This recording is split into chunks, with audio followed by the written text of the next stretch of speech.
Dans ce centre culturel de Goma en RDC, les pianos et les claviers électroniques reposent sous des housses de protection. Alors que des dizaines de guitares sont suspendues silencieusement au mur, ce centre est fermé depuis que les rebelles du M23 soutenus par le Rwanda ont pris le contrôle de la capitale du Nord Kivu.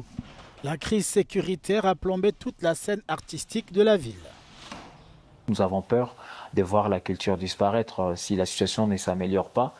Déjà que voilà, il n'y a pas d'argent pour que les choses marchent, il y a la peur.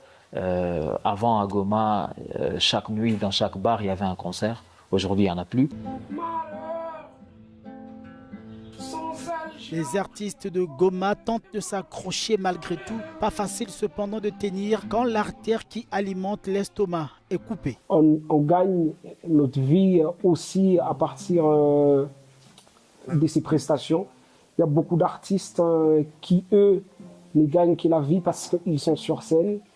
Et malheureusement, le ventre, lui, ne peut pas être en pause. Il faut manger, il faut vivre.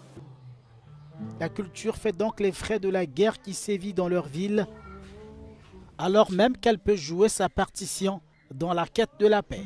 La culture, elle fait partie de nous parce que l'art, c'est aussi une thérapie. Les gens, ils ont besoin de ça, ils ont besoin d'écouter une bonne musique, ils ont besoin de voir leurs artistes sur scène.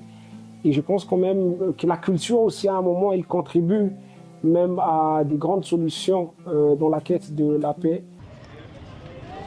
Dans les rues de Goma, où certains aspects de la vie quotidienne semblent se poursuivre normalement, le sévrage culturel passe mal.